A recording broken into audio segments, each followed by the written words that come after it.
Hello, everyone. We're here again at the U.S. Open with America's coach, Nick Bollettieri. Welcome to Tennis.com. Nick, a tough day, though, today and yesterday. Well, my students have had the three longest matches, so we could at least say that. Yesterday, Kei Nishikori came back, won it in the fifth. He's coming back from an injury. It looks like he's back again. And today was something. It ended last night with Berankis, who lost in 5 sets to Meltzer. He was up in the fifth set, lost a tough one, 7-5 in the fifth. And today, tough day for the Academy, for Nick, for Pat Harrison, and the USTA. But a lot of great things to look forward to. Ryan Harrison, who was up 6-3 in the tiebreaker in the fifth set and lost. But I'm going to tell you something. He has a lot of what it takes to be somebody special. And I go on record right now. Pat, this is Dad and Patrick McEnroe and Nick and all of our country have something to look forward to, because I believe that Ryan Harrison is for real. He does a little bit of everything, and even though the volleys may have cost him that match, he's coming in, and we can improve those volleys, but my gosh, it was something. So we actually only came 2 out of 3 on the losing side, but you know what? As I spoke to you, Peter, Ryan Harrison did not lose today.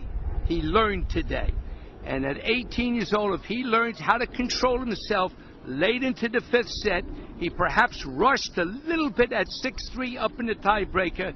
This will prove to be a very positive thing for the young boy. Nick, tell us a little bit about what you expect of him on the different surfaces, because, you know, we're talking here about a kid who's really got more than top 20 potential, more than top 10 potential. This kid's got real world beater, top 5, top 3 Grand Slam champion potential. What do you like him on? Well, first of all, he's going to be a big boy. He's got to put a little weight on now. His daddy played lots of tennis, is a big guy.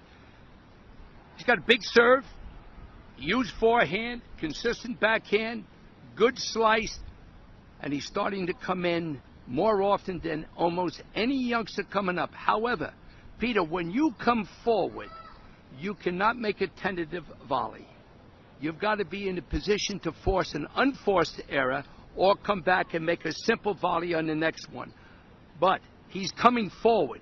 That's the main thing. So we're going to get Max Murney to spend a little time with him at the Academy. But I'll tell you one thing. He showed everybody today he has big heart. He's got a lot of the tools, but he's got a lot of the big weapons, Peter, and you need that today. Now, Nick Nishikori, the upside, the bright side, he wins in 5. 1 minute short of 5 hours, an absolutely brutal heat. Did you see Kei after the match? Did you guys talk? We did, and I think it was fantastic. I believe that Kei is a guy that's a real shot maker. He's exciting, and when you think he's out and counted out for the count of 10, pow, he's right back in the game. His serve looked very, very good yesterday. I believe what's going to happen now, he has a little trouble on a kick serve from his backhand side. Because of the injury? Not so much only because of the injury. He does what Krickstein did, one of my former students. He comes in the court, he gets it back, but he doesn't come forward. He gets it back, and he's actually caught inside the court. So you got to watch that a little bit. Either you come way in and catch it before it gets up at your shoulder, or go back, especially if the guy isn't doing serve and volley. Andre Agassi would have done it a little bit. He'd have gone way in, and if the guy isn't going to serve and volley, Andre would have gone back, made a good solid return, and then play out the point. Right. Now, on the women's side, Kim Clijsters, you know, a lot of questions about her this year. She came back last year, won here last year. Everybody said, wow, she rips through the first 3 tournaments she plays, wins the U.S. Open. They're thinking this woman's going to dominate tennis. She's big and strong. Now, your girl, Serena, isn't here, of course, but, you know, she's been playing very dominant tennis. What do you think of her chances here? Well, first of all, Kim Clijsters is good for the game. She's exciting. She plays very offensive. She was down either 2-1 or 3-love today, but boom. She's right back in. I think it was 6-3, 6-love, or 6-1.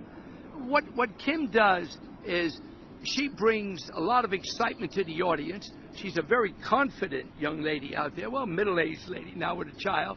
But she brings what the sport needs, excitement. She's always in there, popping here, popping there. But what she does, she runs down balls that most people can't run down. And she has that famous chop forehand from the open stance, out wide on the forehand. That slows the ball down, giving her time get back into the court and play. She's definitely a threat, but remember, Sharapova's looking pretty good too. And if she gets into that second week, which I think she will, she picks up that confidence, who knows? However, Peter, I don't think that a W, with the rest of the name being Illiams, Williams, I don't believe that Venus will leave this tournament too soon. I think she's going to get into it, got to get that forehand going, a little less to errors, get more first serves in, but don't discount Venus Williams as well. Well, there you go. You heard it here. And Venus Williams has been a little bit under the radar here at the U.S. Open, and she's starting to build some momentum. We'll see you again next time. For Nick Bollettieri and Peter Bodo and Tennis.com.